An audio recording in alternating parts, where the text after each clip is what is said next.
Grown-up conversations with people who know their stuff. That's what we do on The Money, and I'm joined by Rose Grayston, friend of the show. She's Senior Programme Manager for Housing at the New Economics Foundation and also an independent housing consultant, formerly of the housing charity Shelter.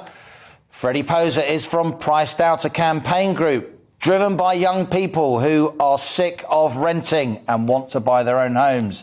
James Greaves is the director at Jamin Estate Agents, knows the market backwards. And Justin Urquhart-Stewart, he is the co-founder of Regionally, back in the studio once again.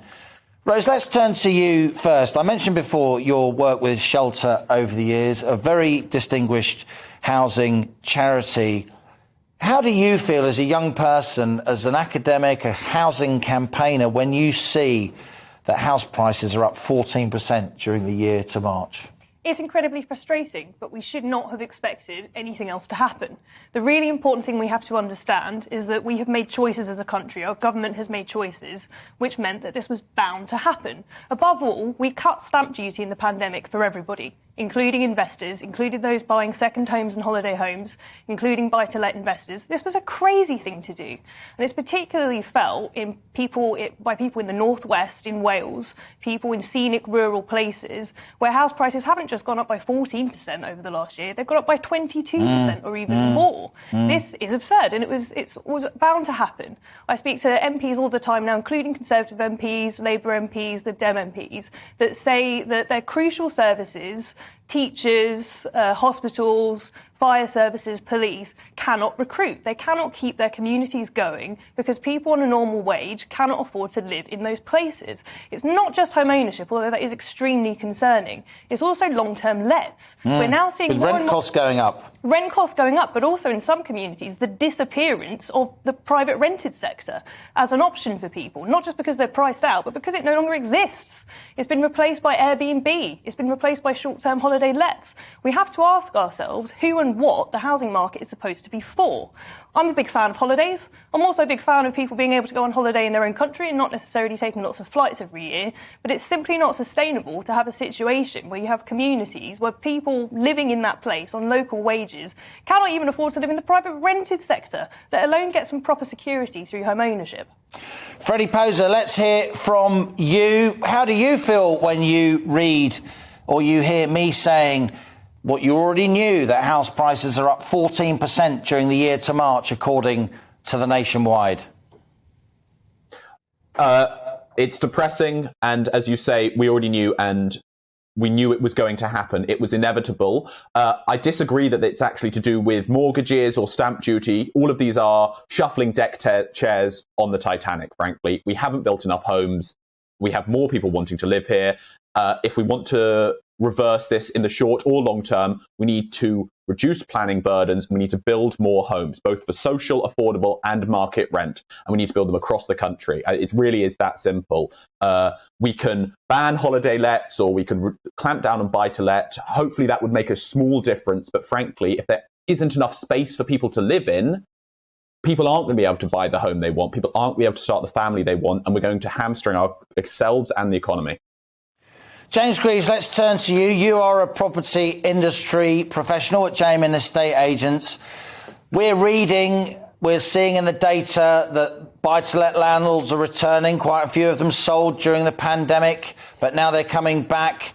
There are more buy-to-let landlords buying than selling these days. Tell us about that trend, and tell us about the regional trend that I highlighted at the outset and which Rose also highlighted. The fact that house prices, it's no longer just a London and the South East phenomenon. We've got spiralling prices across the country. Yeah, I mean, our company is based in Staffordshire and the West Midlands, and we've seen quite a substantial increase in both the value of the houses and also the rent values have gone up quite a staggering amount over the last 12 months.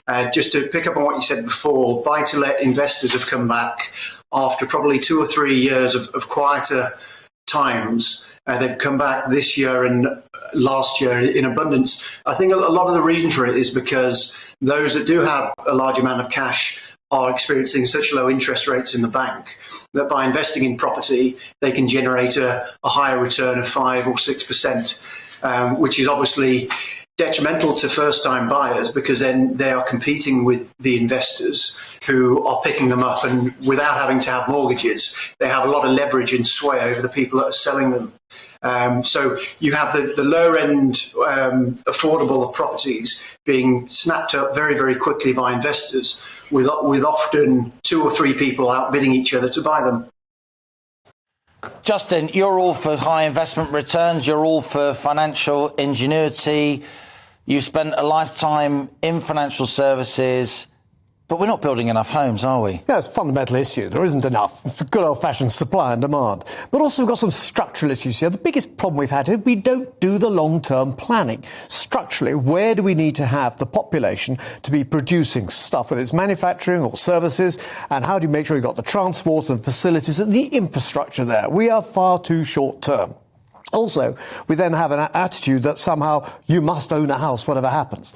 Whereas you go back a generation, you didn't necessarily have to own a house. You owned a long-term lease, maybe a lifetime lease, and you still paid rent, but at a lower level. So we did end up with a fixation, and I could get concerned sometimes that people have almost been forced to buy because you always make money out of property. Actually, no, you don't. You go back and you'll find times when people actually lost out very heavily indeed. So let's not always get fixated on it. It's good that people want to own, but don't get to think it's a guaranteed one-way street. All the surveys show, though, Rose, don't they, not least of your generation, Freddie's generation, that people who are asked if they had a choice, they would prefer to buy. The security that it gives you, the long-term returns it gives you, even though there are short-term ups and downs. And it strikes me, I often hear campaign groups say, oh, but there's no room and we're concreting over the countryside. What's that number? What's the share of the UK or the English land mass covered by residential properties 5%. And gardens? It's tiny, isn't it? Whereas the green belt is 13% and it's growing all the time. Why is it so difficult for you, even someone like you, persuasive people like Shelter, so many think tanks are campaigning for more homes. Why is it so difficult to get politicians to facilitate the building of more homes? If we actually did build so many homes that prices came down, it would negatively affect everybody that is already invested in home ownership.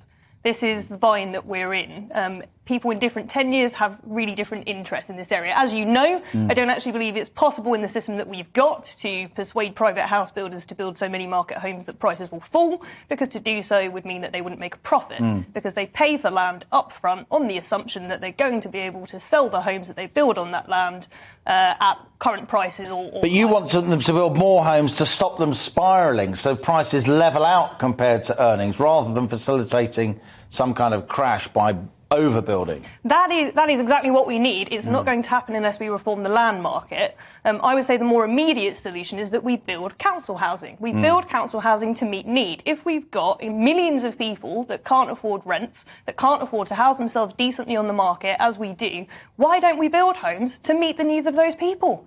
Rather than building homes at market prices and hoping that prices fall enough that those homes somehow end up in the laps of the people that really need them, those that have the lowest incomes that, we know are frozen out of the housing market, whether for renting or for buying, why don't we just build homes to meet need? We have done it before. We didn't have a housing crisis in this country in the 1970s because successive governments of both stripes built hundreds of thousands of council homes every year, as well as market housing. You need both. But for years now, we haven't had the council housing.